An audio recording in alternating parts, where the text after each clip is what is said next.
Mom texted me, "We're too tired from your sister's trip to make it to your graduation." I just replied, "Rest up." What they didn't know was that I was the valedictorian at Harvard. When my speech aired on TV, the calls started pouring in nonstop. You ever wonder what it feels like to be completely invisible to the people who are supposed to see you most? To spend your entire life being the footnote, the quiet shadow, only for your success to finally blast you into the spotlight and leave them scrambling, utterly bewildered? Well, that's exactly what happened to me last month when my parents texted, casually letting me know they were too tired from my sister's European trip to make it to my graduation. Little did they know, their daughter wasn't just graduating. I was the valedictorian at Harvard. And my speech? It was about to explode across the internet. By noon the next day, their phones were ringing off the hook, reporters asking why their seats were the only ones left conspicuously empty. Trust me, the irony wasn't lost on me. Stay with me, because what happened next wasn't just about comeuppance, it changed everything. When I close my eyes and think of my childhood, what I remember isn't the sound of laughter or even chaos. No, it's the profound silence that seemed to follow every single celebration that wasn't mine. We grew up in a small town in Indiana, the kind of place where everyone knew your last name, and your worth often felt measured by how proudly your parents spoke of you at church on Sunday. For the hearts, that pride had a name: Chloe, my little sister. She was pure sunshine, the golden child who effortlessly drew every eye in the room. And me? I was the older one, the afterthought, a quiet presence usually introduced with a single, defining line that echoed through my entire life. "This is Vanessa, Chloe's sister." That sentence became my label, my permanent footnote to someone else's story. I still remember my 10th birthday vividly. Not because it was special, but because it was the moment I truly understood how utterly invisible I'd become. Our living room was a sea of pink and gold balloons, but they weren't for me. Mom had ordered a cake, its thick white frosting proudly declaring, "Congratulations, Chloe," because my sister had just won her first dance competition. I stood beside it, a forced smile on my face for pictures that were never really mine, holding a slice of cake on a napkin where my name was spelled wrong, Isabel. When I timidly asked if we could maybe, just maybe, light some candles for my birthday, Mom gently shushed me, "Oh honey, we already have all this set up. Let's not make it complicated." So, I clapped for Chloe along with everyone else. Later that night, after the guests had gone and the confetti was swept away, I found my gift on the table, an unused notebook from Dad's office, the kind he got for free at work conferences. On the cover, in tiny print, it read, "Midwest Accounting Expo 2006.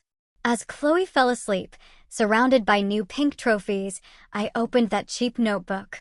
And for the first time, I began to write. Not knowing it would be my first act of quiet rebellion, spilling onto those pages everything I couldn't say out loud. Chloe was 2 years younger than me, but in everyone's eyes, she somehow lived 2 steps ahead. At school, teachers adored her, their smiles already bright for the sweet, confident heart girl. When people realized we were sisters, their brows would raise and they'd say, "Really? You two don't look alike," as if that explained everything. Chloe was graceful, easygoing, the kind of girl who just knew how to make people love her without effort. Me? I was the girl who fixed the Wi-Fi when it broke, stayed after class to set up the lab, or sat in the back, reading manuals for fun. It didn't matter how high my grades were or how often I helped others. At family gatherings, conversations inevitably circled back to Chloe, her recitals, her new hairstyle, that smile that lit up a room. My name rarely came up, unless someone needed help connecting the DVD player or fixing the Christmas lights. There's one spring afternoon that still sits like a stone in my memory. The local middle school was hosting its annual science fair, and I had poured 3 weeks into building a model wind turbine from spare parts I'd scavenged from the town's junk shop. I even painted it white and silver. When it spun under the gym's fluorescent lights, it almost shimmered. When they called my name for first place, the applause felt like sunlight breaking through clouds.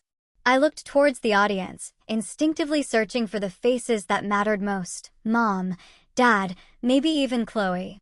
But the row where they should have been was empty. I kept smiling as the principal shook my hand, the camera flash popping. But inside, I felt a sharp, desolate hollow. Later that night, Mom apologized over dinner. "Sweetheart, we really wanted to come," she said, not quite looking at me, "but your sister had her prom fitting, and you know how hard those appointments are to get." Dad just nodded, chewing slowly, as if the conversation was already over. I nodded too. That was the night I learned that my achievements could only exist in silence. After that, I stopped expecting to be seen. Instead, I learned to find comfort in small, hidden victories. I spent hours in the garage, taking apart old radios or fixing a neighbor's broken lawnmower. The smell of oil and dust became my favorite perfume. I loved the way machines responded, predictable, fair, never choosing favorites. If something didn't work, there was a reason. If you were patient enough, you could find it and make it right again. Deep down, I think I wished people worked the same way. The only person who truly noticed how I shrank was Grandma Helen. She lived 2 blocks away in a small white house that always smelled like cinnamon and lavender. One evening, after hearing about the science fair, she came to see me.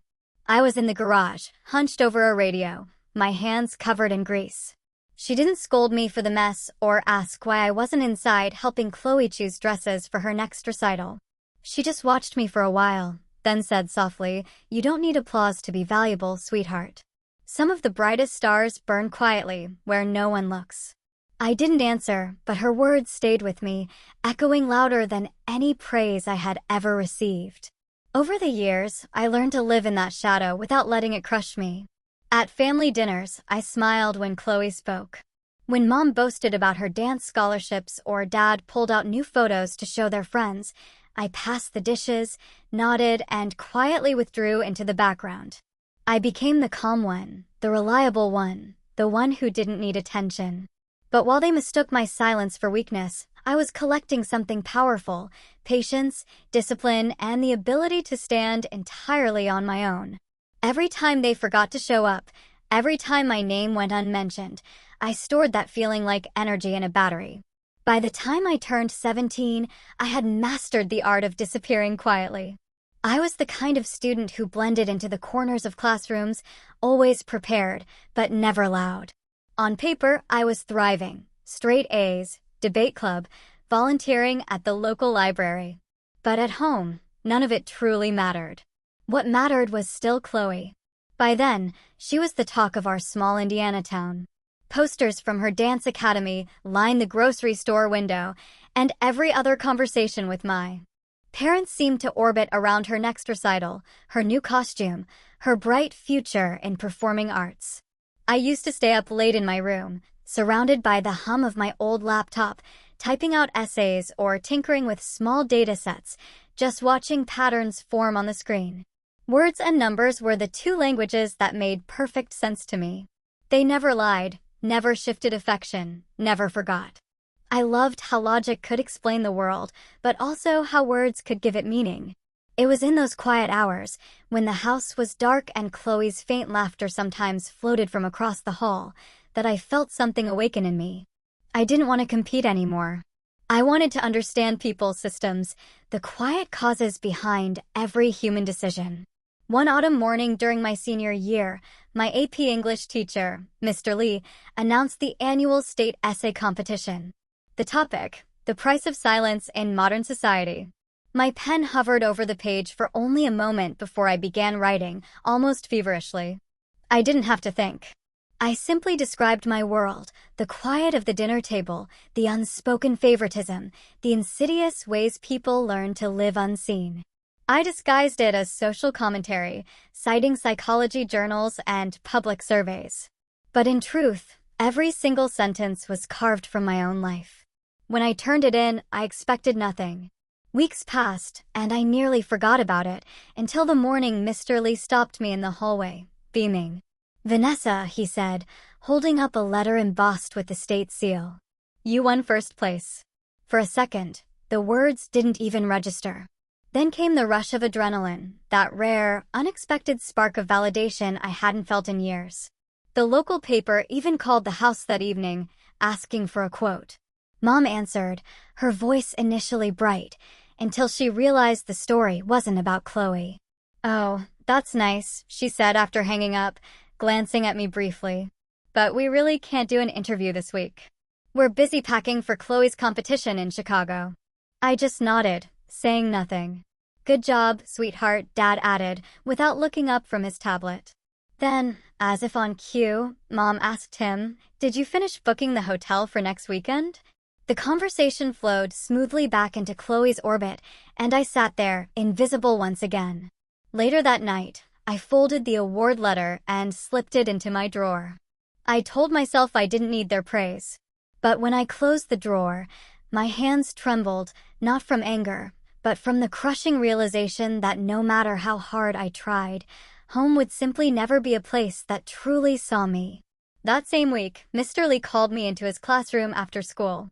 "I've been watching you for 3 years now," he said, leaning back in his chair. "You think small because they make you feel small. But you don't belong in this town forever, Vanessa."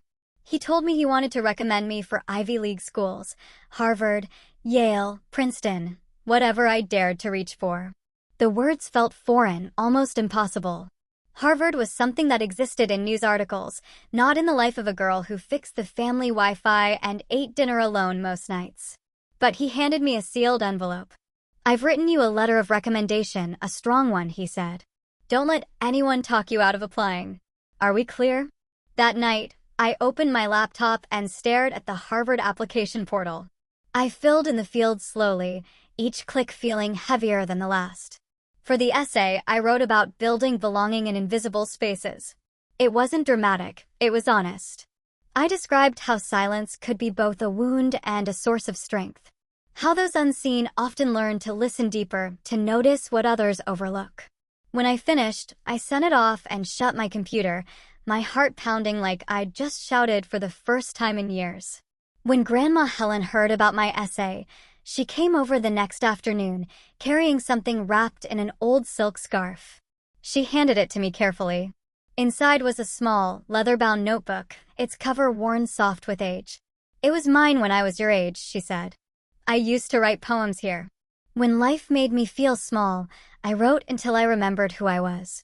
You should do the same. Write your voice before the world tries to rewrite it for you." I traced the edges of the notebook, the faint scent of cedar and ink rising from it. And for the first time in a long while, I felt truly seen, not as Chloe's sister, but as someone with her own story to tell. Months later, in the middle of a snowstorm, the letter came. I found it in the mailbox, its crimson crest gleaming through the frost. My hands shook as I tore it open on the porch, snowflakes melting onto the paper. "Dear Vanessa Hart, it is my pleasure to inform you that you have been accepted to Harvard College." The words blurred as tears filled my eyes. I stood there, the wind cutting against my face, but inside, I felt a warmth blooming, proof that every quiet hour, every ignored victory, had led me here. When I walked inside, Mom was on the phone, laughing about Chloe's new recital costume. I waited for her to finish, then held out the letter, unable to hide my trembling. "I got in," I whispered. She blinked, paused, and smiled faintly. "Harvard? That's far, isn't it? Are you sure you want to go that far away?" Dad looked up from the couch and added, "You'd have more support if you stayed close to home. Chloe could use your help with applications next year." Their words felt like snow, soft, cold, and heavy. I nodded again, quietly folding the letter and pressing it to my chest. That night, I wrote in Grandma's notebook, "They don't see it yet, but someday they will." I didn't know then that Harvard would become more than a school. It would become the undeniable proof that I existed beyond their shadow, the beginning of my own story. And even though my family reacted like it was nothing, I could feel the wind changing direction. Somewhere between the silence and the snow, I had taken my first real step away. The first time I stepped through the gates of Harvard Yard, I honestly felt like I'd crossed into another world. The air felt different, crisp, charged with the quiet hum of ambition. The autumn leaves had just started to turn, painting the cobblestone paths in shades of amber and rust. Students hurried between classes with steaming cups of coffee, their laughter echoing under the Gothic arches. I remember standing there, suitcase in hand, staring up at the bell tower of Memorial Church and whispering to myself, "You made it." But underneath all that excitement was a sharp ache, a thought I couldn't shake. No one from home cared enough to see this. My dorm was in Mather House, a red brick building overlooking the Charles River. My roommate, Maya Patel, was everything I wasn't: outspoken, confident, and endlessly curious. She introduced herself before I even finished unpacking, asking about my major, my hometown, my favorite books. We talked until midnight that first night, and when I told her I came from a small town in Indiana, she just smiled. "Then you must have fought hard to get here," she said simply. I didn't correct her. She had no idea how hard. Harvard life was beautiful and brutal all at once. The mornings smelled of espresso and ink, and the nights were lit by the glow of laptop screens and dorm windows. I worked part-time at Widener Library to pay for meals my scholarship didn't cover, shelving heavy volumes long after the building emptied out. The rhythm of the scanner beep, the rustle of old paper, it became a lullaby of survival. Some nights I'd stay until the guards turned off the lights, then walk back to my dorm through the fog rising over the river. My stomach growled more often than not, but I told myself hunger was just another form of discipline. I learned to stretch everything: time, money, energy. Instant ramen became a staple, as did secondhand textbooks and thrift store coats. Maya used to tease me for eating cereal with water when the milk ran out, but she never judged. "You're like iron," she said once, handing me half her sandwich. "Bend, but never break." We'd study together at the Science Center Cafe, surrounded by the quiet frenzy of overachievers. When exhaustion hit, I'd slip into Memorial Church, where the soft light through the stained glass painted the pews in gold.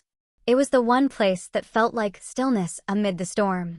Academically, I pushed myself harder than ever. I joined the Harvard College Women in Tech Club during sophomore year, eventually leading it by senior year. I also worked as a research assistant under Dean Alvarez, a woman who believed fiercely in the power of inclusion in technology. She became the mentor I never had. "Talent means nothing if it isn't shared," she told me one afternoon as we reviewed data sets on healthcare equity. That conversation changed the entire direction of my studies. I shifted my focus toward using data and AI to improve medical access in low-income communities. For the first time, I wasn't just chasing grades, I was chasing purpose. But success didn't erase the loneliness. Each time I received an award or presented research, I'd glance at the row of chairs reserved for family at the back of the auditorium. They were always empty. The reserved signs fluttered slightly in the air conditioning, mocking reminders of who hadn't shown up. I told myself it didn't matter. But when the ceremony ended and other students ran into the arms of their parents, I felt that old ache return, the same ache from the empty seat at the science fair years ago. Mom's texts came rarely, and when they did, they were never about me. "Your sister just got back from her trip to Italy. She sent us the prettiest photos." Or, "We're so proud of Chloe, she got a mention in the town paper." There was never a "How are your classes?" or "We miss you." I used to reply politely, tell her congrats. But eventually, I stopped answering altogether. It wasn't bitterness. It was exhaustion.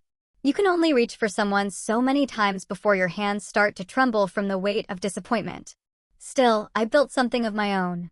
During junior year, I led a team project that used predictive models to optimize medical supply distribution in rural hospitals, a prototype that later caught the attention of a Boston nonprofit. When they invited me to present at a symposium, I emailed my parents the event details, just in case. The reply came a week later. "That's nice, honey. We'll be in Nashville that weekend for Chloe's showcase. Send photos." I didn't bother to send any. But that night, as I stood on stage explaining our algorithm to a panel of professionals, I imagined Grandma sitting somewhere in the back, nodding proudly. It was enough to steady me. Maya became the closest thing I had to family there. When winter break came and the dorms emptied out, she always insisted I visit her family in New Jersey. "You shouldn't spend Christmas alone," she'd say. But I usually stayed in Cambridge, volunteering at the community center or taking extra shifts at Widener. I told her I preferred the quiet, though the truth was simpler. Going home didn't feel like home anymore. Every time I called, it felt like dialing into another planet. Chloe was thriving, as always, new job offers, new admirers, new reasons for my parents to celebrate. During my final year, Dean Alvarez nominated me for the Harvard Innovation in Public Impact Fellowship. When I received the letter of acceptance, Maya and I screamed so loud the RA came knocking. That night, she lit 2 small candles on the windowsill and said, "One for where you came from, one for where you're going." I laughed. But later, as I watched the wax melt, I realized how much I owed to the people who had shown up in small, quiet ways, the teachers, the mentors, the friends who filled the empty spaces my family left behind. Commencement season approached faster than I expected. I had been shortlisted to deliver the student speech at graduation, a dream I barely dared to whisper.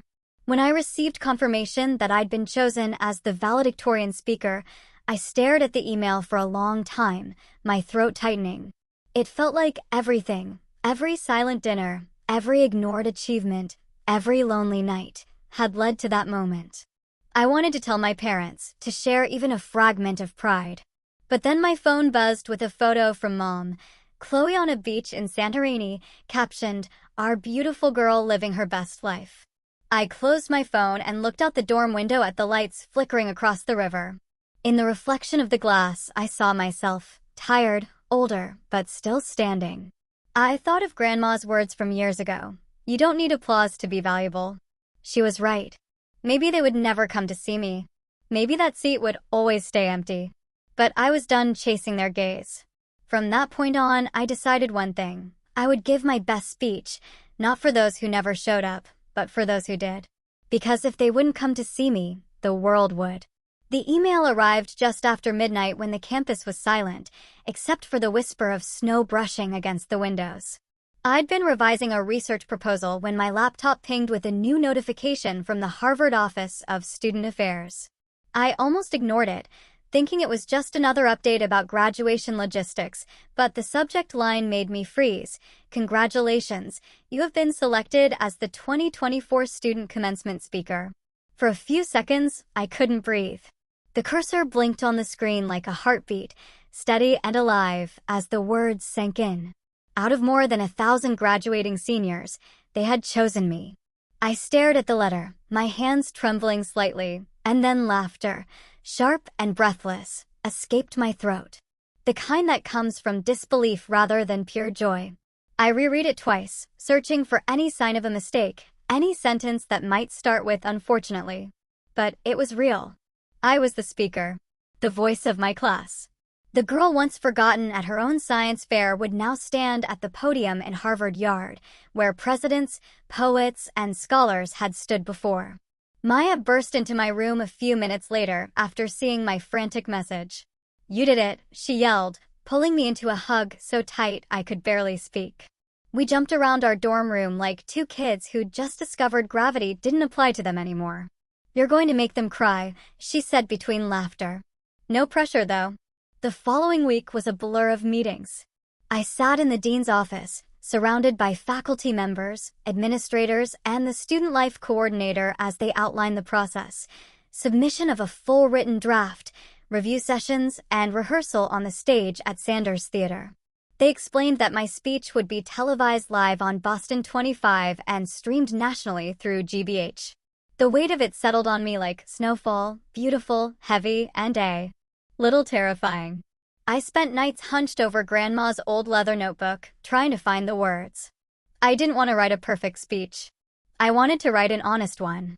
I thought of every empty chair I had ever faced, the ones at the science fair, the fellowship ceremony, the research showcase, and the ones that would surely be waiting at my own graduation. That's when the title came to me, From the Empty Chair to the Open Microphone. And the first line came naturally. When they didn't see us, we learned to see each other. It wasn't just about me.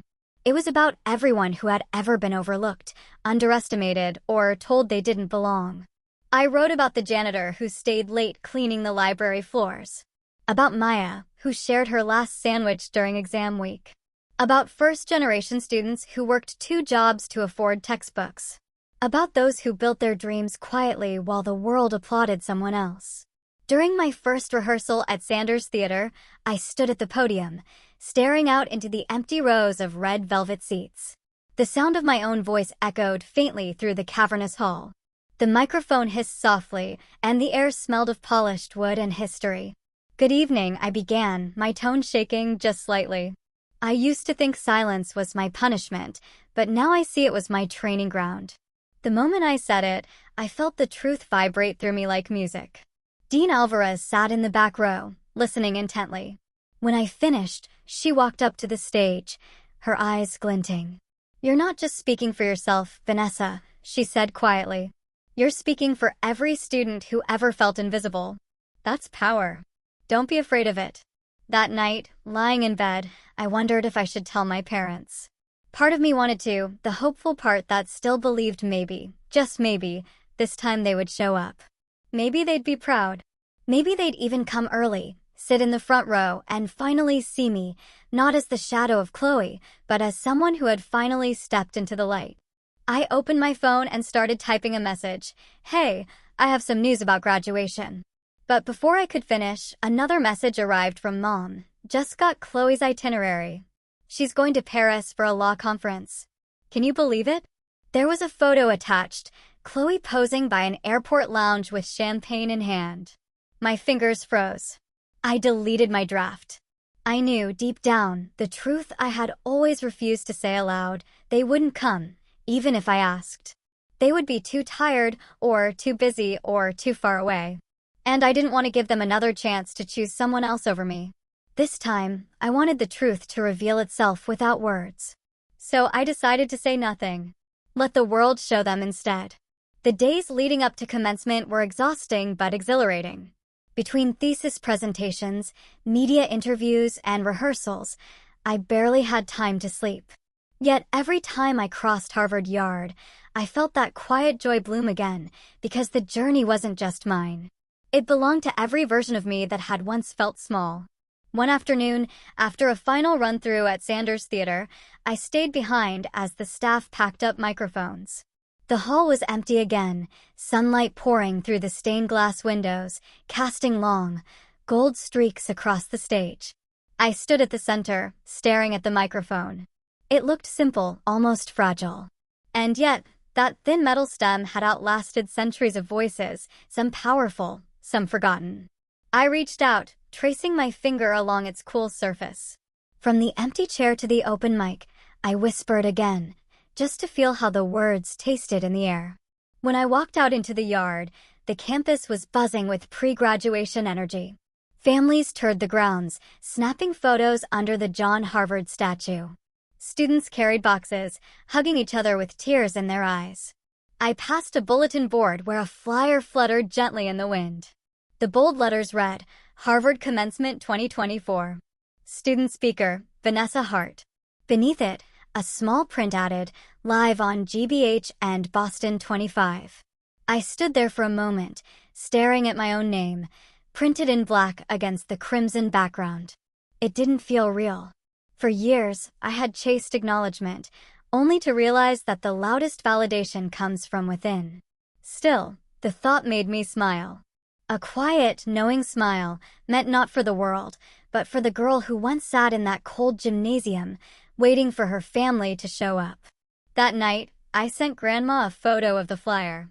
She replied within minutes, "I knew your voice would find its place. Don't dim it for anyone." So, I didn't. I decided I would walk onto that stage. Not to prove anything to my parents, not even to Chloe, but to speak for the invisible, to lift the ones still sitting at empty tables. Because sometimes the best revenge isn't silence. It's being heard.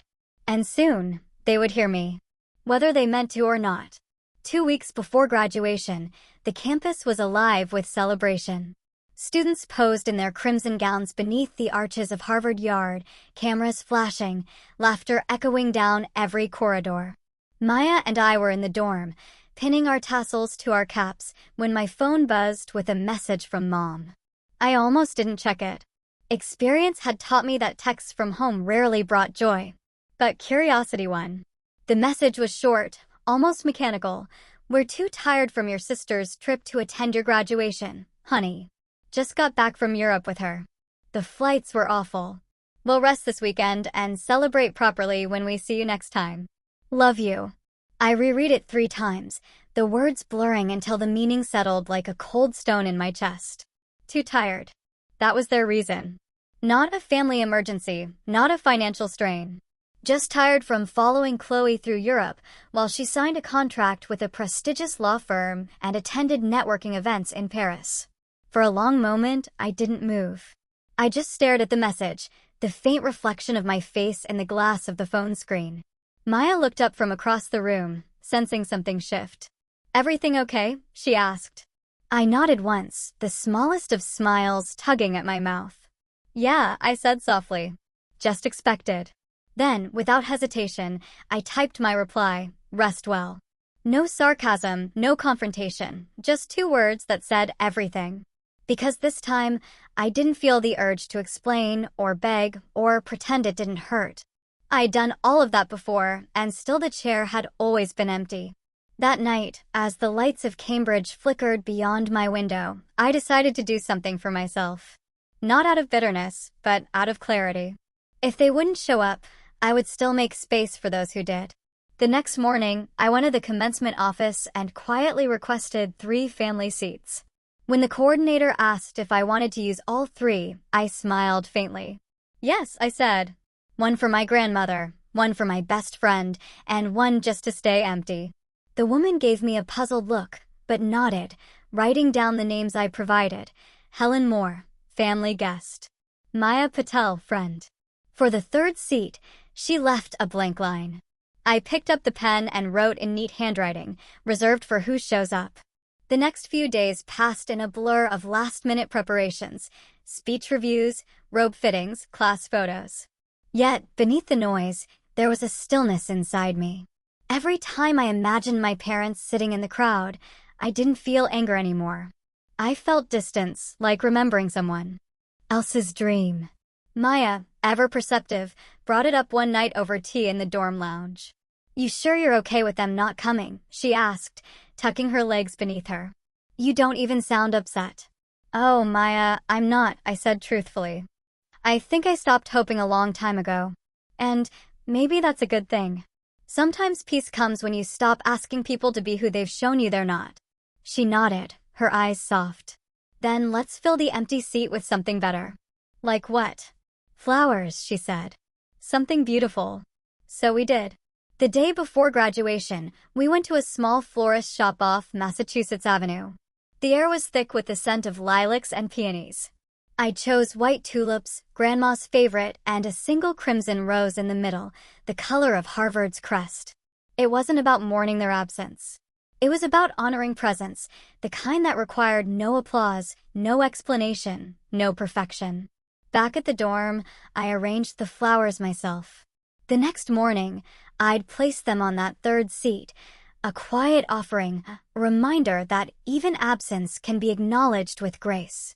Graduation morning dawned with golden light spilling across the cobblestones. The air was sharp and bright, the kind of day that felt too big for disappointment.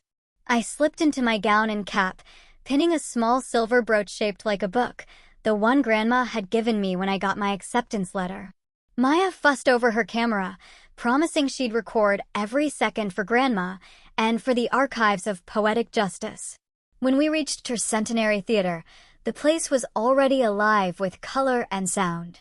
Hundreds of students in crimson robes, families waving from the audience, the hum of chatter mingling with the solemn notes of the orchestra tuning up.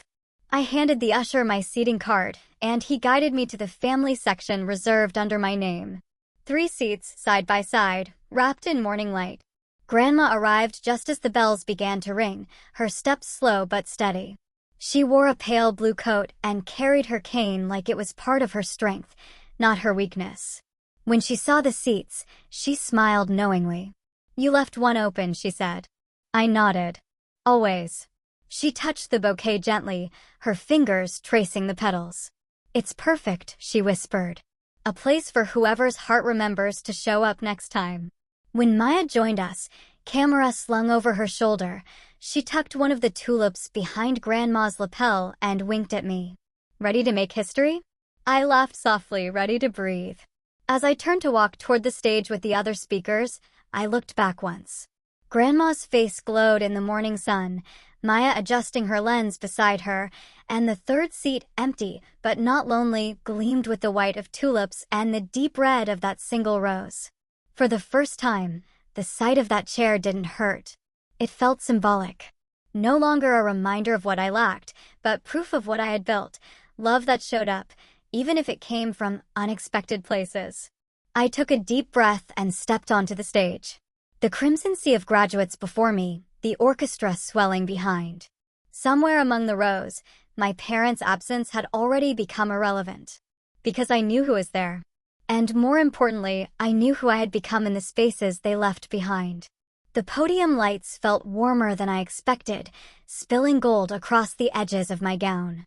The air inside Tercentenary Theater was still, thousands of breaths held at once, waiting. I took one steady inhale, then glanced toward the family section. 3 seats, Grandma, Maya, and between them, that one empty chair, crowned with white tulips and a single crimson rose. The sunlight from above touched the petals until they glowed. I let my eyes rest there for a heartbeat before I began. "Good morning," I said softly, my voice echoing through the yard, steadier than I felt. If you look closely at the audience today, you might notice something small.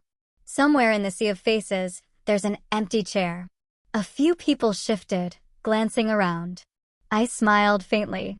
I used to think an empty chair meant failure, meant no one cared enough to fill it.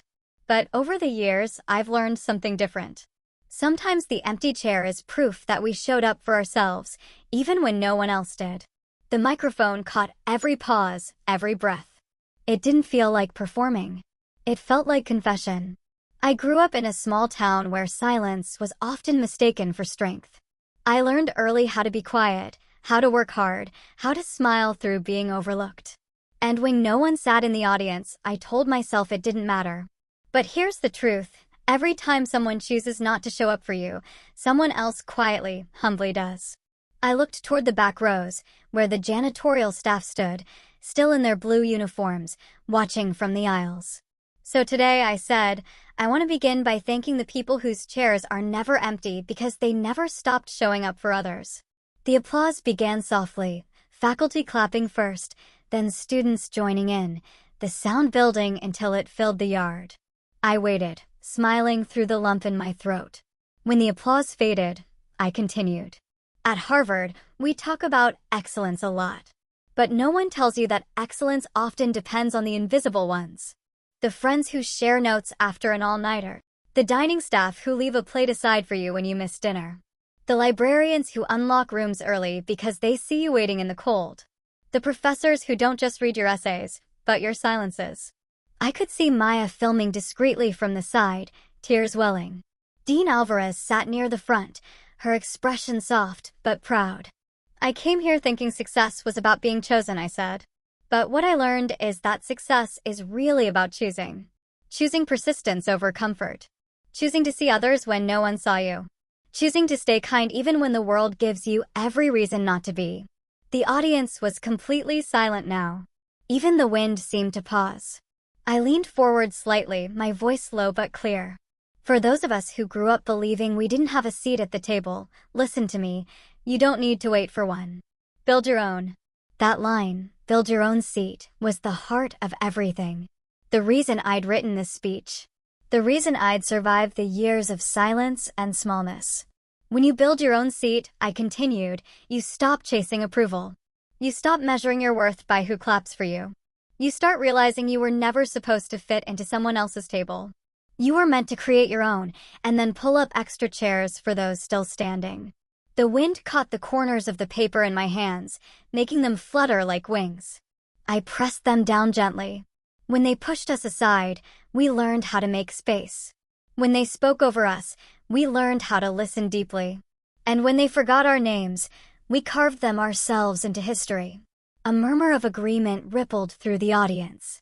Somewhere near the back, a voice called out softly, "Amen." I smiled. Look around you. Every person here today was carried by someone unseen. Maybe it was a mentor, a sibling, a grandmother, a stranger. Maybe it was the version of yourself who refused to quit. Whoever it was, remember them. Remember that they showed up. And when it's your turn, show up for someone else. I paused, then glanced again toward the family section. The camera operators noticed, lenses shifting in unison. A broadcast camera zoomed in the flowers, the sunlight, Grandma's hand resting on her cane. She lifted her head, smiling faintly as the camera found her, and for a second, her eyes met mine. The image would later become the photo that went viral, the valedictorian looking toward her grandmother, an empty chair and a bouquet between them. I looked straight into the lens. To my grandmother, who always said, "You don't need applause to be valuable." Thank you. You showed up. And to anyone sitting in the crowd today, carrying your own kind of empty chair, this moment is for you. Applause thundered, rolling across the yard like a wave. I waited, eyes stinging, then lifted my chin for the final lines. Titles don't define us. Degrees don't define us. What defines us is the courage to build and the kindness to share what we've built. Because one day, someone will stand where we stand now. And the question won't be, what did you achieve? It'll be, who did you make room for? I let the silence stretch for a beat. May we all remember this. The tables of power are temporary. But the tables of compassion, the ones we build ourselves, last. A standing ovation rose from the crowd. Faculty, students, even the choir stood. Flags waved, caps lifted, the cameras swept across the scene, the sunlight turning everything gold, the tulips gleaming like little fires. From the corner of my eye, I saw Grandma wipe her cheeks, her lips moving soundlessly. Later, when I hugged her, she would tell me she'd whispered, "They see you now." But in that moment, I didn't need confirmation. I felt it. I felt it in the roar of the applause, in the rhythm of 1,000 hearts clapping for more than a speech, for survival, for recognition, for every unseen student who had ever dared to take up space. The orchestra began again, slow and reverent. I stepped back from the podium as the president of the university shook my hand. My cap tassel brushed my face as I bowed slightly. And when I turned to walk off stage, the camera caught one last close-up, me looking over my shoulder at that empty chair. Online, the broadcast clip would loop for days, shared with captions like, "She built her own seat," and "From silence to spotlight." Students from other universities began sharing photos of their own ceremonies with small notes taped to chairs reading, reserved for who shows up. I didn't know any of that yet, standing on that stage. All I knew was that for the first time in my life, I didn't feel like I was proving anything. I was simply being. The sunlight poured through the trees, and the air smelled like possibility, warm, clean, infinite. I glanced one last time at Grandma, at Maya, at the chair that once symbolized absence and now, somehow, belonging. Then I whispered to myself, not into the mic, but into the wind, "We're seen now." And when I stepped down, the crowd still on their feet, I realized this was never just my story. It was everyone's who had ever learned to build their own seat. When the ceremony ended and the crowd began to scatter across the yard, the air still shimmered with applause that hadn't quite faded. The crimson robes, the flying caps, the laughter, all of it blended into a haze of gold and red under the late afternoon sun. I stood at the edge of the stage for a long moment, still clutching the folded copy of my speech. My hands were trembling, not from nerves anymore, but from sheer release. The years of silence, of being overlooked, had poured out of me in 10 minutes of truth. Maya found me first. She came running through the sea of gowns, waving her phone like a victory flag. "It's everywhere," she gasped between breaths. "Vanessa, they're already clipping it." I frowned, half smiling. "Clipping what?" She turned the screen toward me. There it was, the university's live stream replay. My speech already uploaded with the caption, "Build your own seat. Harvard student speaker moves audience to tears." In the corner of the thumbnail, the image froze on the shot of me glancing at the empty chair, the flowers gleaming like a quiet rebellion. I hadn't even walked out of the yard before the first notification buzzed through my phone, then another, then a flood. Mentions, messages, tags. At first, I thought it was from classmates, little bursts of celebration. But then I saw the caller ID lighting up my screen. Mom. Then Dad. Then Chloe. I stared at the phone for a long time as it kept vibrating in my palm. My thumb hovered over the screen, the name Mom pulsing like a small heartbeat. I didn't answer. Instead, I pressed mute and slipped it into the pocket of my gown. We took photos instead. Maya insisted on every possible angle, by the John Harvard statue, in front of Memorial Church, beneath the yard's elm trees where ribbons of sunlight fell across the bricks. Grandma stood between us, her pale blue coat, clutching my arm for balance. Every few minutes she'd shake her head softly, still astonished. "You know," she said, "they're never going to stop talking about that speech." I smiled. Maybe not, but I hope they remember why I said it. By evening, the university's social accounts had shared the clip. Boston 25 aired a segment during the 6 p.m. news. Harvard valedictorian delivers viral message about inclusion and resilience. The reporter's voiceover narrated over the image of me on stage, a subtitle flashing across the bottom, from an empty chair to a full audience. That was when the text started pouring in from Mom. "Why didn't you tell us? Everyone's asking why we weren't there. You made it sound like we abandoned you." From Dad, "We look awful, Vanessa. Couldn't you have warned us?" From Chloe, "Wow. Guess we're the villains now, huh? Next time, maybe loop us in before you go public." I read each message slowly, then placed the phone face down on the table beside my untouched coffee. There was a time when those words would have sent me spiraling, rewriting replies in my head, trying to explain myself into being understood. But not today. Today, I didn't owe anyone an explanation. Maya, sitting across from me in the cafe near the Charles River, watched me quietly. "You're not going to respond?" she asked. I shook my head. "Not now. Today isn't about explaining. It's about graduating." She smiled, the kind that said she understood completely. "Good," she said, "because the rest of the world is about to start calling too." She wasn't exaggerating. Within an hour, my inbox was overflowing. An email from Harvard Alumni Affairs, congratulating me and requesting permission to share my transcript in their newsletter.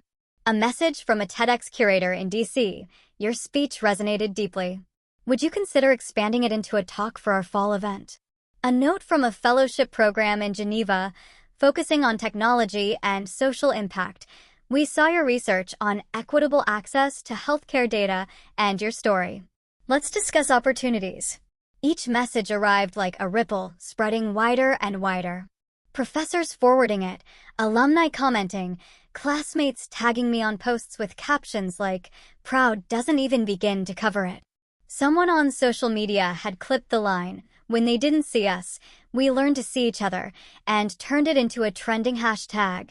Hashtag build your own seat climbed onto Twitter's education trending list within hours. Through it all, my phone kept vibrating on the table. Mom calling, then Dad, then Chloe. Again. I could almost imagine their voices, the edge of panic under the surface, the sudden realization that the daughter they dismissed had become a headline they couldn't control. That night, as the campus grew quiet and the sun sank behind the spires of Memorial Hall, I finally allowed myself to breathe. The adrenaline had worn off, replaced by a calm so deep it felt unfamiliar. I walked alone through Harvard Yard, the same paths I used to take when I felt invisible. The grass was soft beneath my shoes. The windows of the dorms glowed amber with students packing up for summer. Somewhere, faint music drifted from a celebration, the muffled joy of people who knew they were finally done. I found an empty bench under one of the old elm trees and sat down. Across the way, I could still see the outline of the stage, the faint glimmer of the chairs where everything had unfolded just hours earlier. I pictured that empty seat again, not as lost, but as freedom. When I finally pulled out my phone, there were over 100 unread messages. Mom had written again, "We saw it on TV. People keep asking if we're proud. Of course we are. We just wish you'd told us first." For a moment, I let the words sit there. Then I typed, "I'm glad you saw it. Today was important to me." And I stopped there. No explanations, no accusations, just a full stop. Because I realized something simple: peace doesn't always come with closure. Sometimes it comes from refusing to reopen the wound. Before heading back to the dorm, I called Grandma. She picked up after one ring, her voice warm and steady. "I saw the segment again," she said. They played it twice. Your words, they're echoing everywhere. I didn't mean for it to go that far, I admitted. I know, she said. That's why it did. I smiled into the dark. They've been calling nonstop, I said quietly. Mom, Dad, Chloe. I imagine so, she chuckled softly. Let them call. Let them sit with what they missed. There was a pause, the kind only she knew how to hold. Then she added, you didn't embarrass them, Vanessa. You revealed them.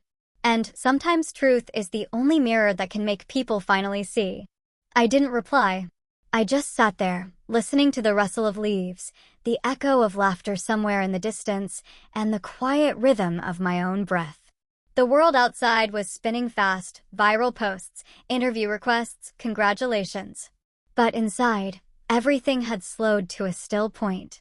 For the first time, I wasn't chasing recognition. I wasn't even chasing understanding. I was simply standing in my own light. The one I built, the one no one could take away. When I hung up, I looked toward the faint lights across the river, where the reflections trembled on the water like stars. My phone buzzed again. Another call from Chloe. I let it ring, then fade into silence. Somewhere beyond that silence, a new sound began. The bell from Memorial Church, slow and deliberate, marking the hour. Each toll echoed across the yard, through the branches, over the rooftops, a quiet reminder that the day was ending, but the story wasn't. I stood up, tucking the folded speech into my coat pocket. My phone was still vibrating faintly, the screen lighting my hand. I didn't answer. I didn't need to. I turned toward the gates, and as I walked into the cool Cambridge night, I whispered to myself the line that had started it all. When they didn't see us, we learned to see each other. This time, I said it not to the crowd, not to the camera, but to the girl I used to be. The one who'd once sat alone at a forgotten table, dreaming of a seat of her own. The next morning, sunlight streamed through the tall dorm window, painting thin gold lines across the hardwood floor. I'd barely slept. My phone had buzzed until nearly dawn, missed calls, unread texts, emails stacked like a rising tide. When I finally opened my eyes, the first message waiting on the lock screen wasn't from a journalist or a university official. It was from Mom. We need to talk. This has gone too far. I stared at it for a long moment before unlocking the phone. 5 missed calls from Dad. 2 from Chloe, each with the same tone. Frantic, defensive, performative. I could almost hear it. That brittle blend of guilt and pride. Grandma was already awake, sitting at the small table by the window in her hotel robe, reading the newspaper. She had circled my photo on the front page with her pen. Harvard graduate's speech on inclusion goes viral. She looked up when she heard the notification buzz. They're still calling, she asked quietly. I nodded, sliding the phone onto the table between us. They said I embarrassed them. Grandma folded her paper, adjusting her glasses. Then maybe embarrassment is the only thing that'll make them finally look in the mirror. Her calm gave me courage. I exhaled, picked up the phone, and pressed the call button. When Mom's voice burst through, tight and sharp, I switched to speaker. Vanessa, what on earth were you thinking? Mom said immediately. Do you know how humiliating this is for us? The neighbors called. The church called. Everyone's asking why we weren't there. You made it sound like we abandoned you. I kept my tone even. You weren't there, Mom. She hesitated, taken aback. That's not fair. We were just tired. I finished for her. From Chloe's trip. I know. Dad's voice cut in from the background, low and tense. You could have told us you were valedictorian, Vanessa. We would have come if we'd known it was that important. I closed my eyes. You mean if it was something you could brag about? Silence. The kind that hums with old truths no one wants to touch. Grandma leaned forward, resting her elbows on the table. Robert, she said, her tone firm but calm. You've missed more important things than a title. You missed her growing up, building herself from scratch. And now that the world finally saw her, you act as if she's the one who's done wrong. Dad's breath crackled through the speaker. Mother, you don't understand. We supported both our girls equally. It's just Chloe always needed more attention. She had events, competitions, and Vanessa had none. Because you never showed up to the ones she did, Grandma interrupted, her voice cutting clean through the line. I remember the night she won the state essay award. Do you remember that, Judy? You were busy helping Chloe choose her prom dress. Mom's voice wavered. That was years ago.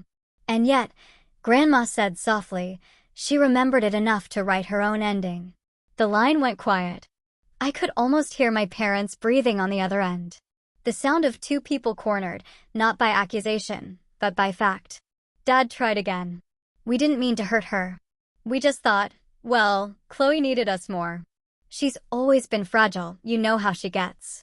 I looked at Grandma, who raised her eyebrows, the faintest smirk touching her lips. She didn't even need to say it. Fragile or favored? Grandma finally spoke aloud what both of us were thinking. Tired, busy, worried about Chloe. Those are the words you've used for 20 years to excuse the same absence. But love doesn't wait for perfect timing, Robert. Love doesn't choose the convenient child. The silence that followed was heavy, broken only by the faint hum of traffic outside the window. Mom's voice returned. Smaller now. You don't understand, Mother. Vanessa was always so independent. We thought she didn't need us. I inhaled sharply, the ache in my throat returning. I didn't need things, Mom. I needed you to show up. That's all. Her breath caught on the line.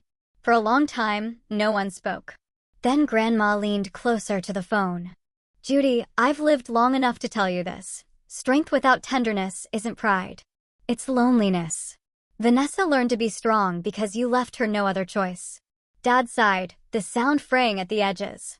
We were doing our best, Mother. We worked hard, provided everything. Everything except presents, Grandma said. And that's the one thing a child never stops waiting for. Mom sniffled softly. Maybe we made mistakes, but we didn't deserve to be painted as heartless. I looked out the window, watching the students below take photos with their families, fathers lifting daughters, mothers crying into bouquets. You weren't painted as anything, I said quietly. You just weren't there. The camera can't capture people who don't show up. Grandma nodded approvingly, her hand resting on my wrist. Mom tried to steady her voice. What do you want us to say, Vanessa? We're proud of you, all right. You've accomplished so much. But this public spectacle could have waited until we were ready. That last word, ready, echoed in the room. Grandma's eyes hardened. Judy, I've lived long enough to tell you this. Love doesn't wait until you're ready. It shows up when you're needed. And you weren't there when she needed you most. Now, I could hear the faint click of my father swallowing. The tension in his throat audible even through the line. What are you saying, Mother? That we're bad parents? No, she said gently. I'm saying you've been absent. And absence, when repeated enough, becomes a habit people mistake for normal. Mom exhaled shakily. We didn't realize it looked that way. You didn't see, Grandma said. That's the difference. Once free, the silence that followed wasn't angry. It was the silence of truth landing slow and heavy. I didn't feel victorious. I just felt tired. Finally, I said softly, I'm not calling to blame you. I'm calling because I'm done explaining. Dad spoke carefully now. Then why are you calling at all? I glanced at Grandma, who nodded, her eyes urging me forward. Because I want to give you one more chance, I said. If you want to hear what I've never said, the truth of what it's been like all these years, come to Cambridge tomorrow evening. Just you, Mom, and Chloe. No guests, no excuses, just family. Mom hesitated. What do you mean? Hear the truth. I mean, I said, you've heard everyone else's version of me. The quiet daughter, the busy one, the one who doesn't need help. It's time you hear mine. The line went quiet. Then Dad cleared his throat. We'll think about it. Grandma's voice came low and certain. Don't think. Just come. And then she reached across the table and ended the call herself, pressing the red button with a firm, deliberate touch. For a while, neither of us spoke.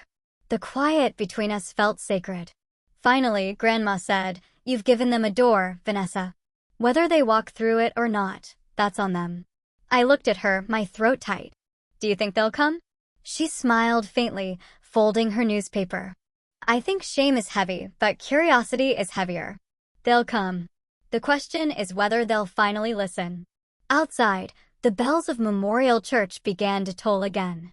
slow and even, counting down the hours to a conversation 20 years overdue. The next evening, I set a small dinner in my apartment overlooking Harvard Square. The window was cracked open, letting in the scent of late spring rain and the hum of street music drifting up from below. On the dark wooden table, I placed a freshly baked loaf of sourdough, its crust still cracking in the warmth. A pot of tomato soup, steaming faintly. A bowl of arugula salad with olive oil and lemon. A few slices of black pepper cheese. It was simple, humble enough to keep the night from feeling like a performance. 3 candles flickered in old brass holders, their flames swaying gently, steady as breathing. I set 4 bowls for spoons and deliberately left no empty chair at the table. The only spare seat I kept was in the corner, where I'd hung a small wooden sign, for who shows up. They arrived a few minutes late. The knock was hesitant, as if lateness could somehow disguise years of absence. My father entered first, quiet, heavy-eyed, followed by my mother, clutching her purse tight across her chest like a shield. Chloe came last, her coat draped over one arm, eyes darting uncertainly around the room. She lingered on the framed photos, the Charles River at dawn, Widener Library glowing at night, Sanders Theater empty before rehearsal. I gestured for them to sit. We ate the first few bites in silence, the clinking of spoons on porcelain soft and awkward, like the sound of people stepping into a room full of truth. I spoke first, without circling around what needed to be said. My voice felt steady, rehearsed in the same rhythm I'd practiced before every speech. The empty chairs have followed me all my life, I began. In 8th grade, at the state science fair, your seats were empty because you were helping Chloe pick a prom dress. During my junior year research award, I looked down at the reserved signs swaying in the cold air. No one sitting there, except the janitor clapping quietly by the door. Even yesterday, I set one chair aside, placed flowers on it, and told myself that emptiness is also a kind of presence. At least it's honest now. I paused, breathing in the scent of tomatoes and candle wax. You used to say, "Good job, honey," then switch the topic back to Chloe's travel plans, her dress fittings, her new internship. I stopped expecting more. I became the footnote in someone else's headline. The sister of Chloe. I invited you so many times, I said finally, my tone even, not angry, and the chair stayed empty. My father set down his spoon, the sound sharp in the quiet. His hands tightened, then folded. I didn't see, he said after a long silence. I thought you were fine on your own, that you didn't need me there. The words landed softly, like stones dropped into deep water, ripples, not explosions. My mother looked at me longer than she ever had, eyes glassy but steady. I thought you were strong, she whispered. So strong you didn't need your mother. Chloe always needed so much. She panicked. She stumbled. And I kept rushing to her. Her voice faltered. The sentence from Grandma's call echoed through my mind. Love doesn't choose perfect timing. It chooses to show up. I saw my mother realize what she just confessed. Chloe had been silent the whole time, stirring her spoon in the soup like she was searching for a word she'd never used before. Finally, she looked up. I was jealous of you, she said softly. I blinked. Jealous. Because you could fly without anyone holding you, she said, her voice trembling. At home, everything revolved around me. I never learned how to stand. And watching you, how the world seemed to find you. I was scared. I thought if I admitted you were better, I'd disappear. There was no triumph in me, just a strange stillness, the kind that comes when the past finally stops spinning. We ate slowly. The soup cooled. The salad still smelled of lemon. The bread cracked as it broke. I poured water, the scent of candle wax blending with pepper and olive oil. When the armor of silence had finally melted, I set the boundary as gently as setting the last candle in the middle of the table. I'm not ready to forgive, I said. And I don't need to rush it. Forgiveness isn't a check you sign over one dinner. But I'm ready for something new, to practice showing up. Next time, just come. Come 5 minutes early. Text 2. Ask what time it starts. Sit in the back row. Take a blurry picture. Just be there. My father nodded, not bowed, but lifted his chin to meet my eyes. I'll relearn that, he said quietly. My mother exhaled, a long breath that sounded like something old finally leaving her body. "I won't promise with words anymore," she said. "I'll promise with when I arrive." Chloe smiled faintly. "Send me the dates that matter," she said. "I'll be there. Even late, I'll still come." After dinner, they wandered around the apartment. On the wall hung my graduation tassel and a printed copy of my speech. Beneath it, typed in small letters on handmade paper, "From the empty chair to the open mic." In the corner rested the wooden chair I'd moved there, its oak smooth under the light, the small sign hanging from its back reading, "For who shows up." My mother touched the edge of the chair as if it were a monument. My father stared at the reflection of himself in the glass of the frame, blurred by time. Chloe took a photo. She didn't post it, just saved it to an album called Things to Remember. When they left, the hallway smelled faintly of hotel soap and rain. I handed my mother her coat. My father reminded Chloe to wear her scarf. No one said, "It's all fixed now," because we knew better. I only said, "Next week, I'm giving a small talk at the Cambridge Community Center. Not TEDx, just something for first years." 7 p.m. My mother hesitated, then asked, "Should we come early to get seats?" It was the first right question she'd ever asked me. "Early is good," I smiled. "Bring a warm coat." When the door closed, the apartment felt empty, but not hollow. I washed the dishes slowly, the water tapping like a quiet metronome for a new rhythm of family, slower, truer, present. Before turning off the lights, I straightened the frame, brushed a finger over the tassel, and rested my hand on the wooden chair. It was still empty, but no longer lonely. It was an invitation. Some people will come. Some never will. But the chair will always stay there as a quiet rule in my life. Those who show up will have a place. And if you're hearing this somewhere, on a train, in your kitchen, or in a city that doesn't yet know your name, remember this: you don't need to be chosen to have worth.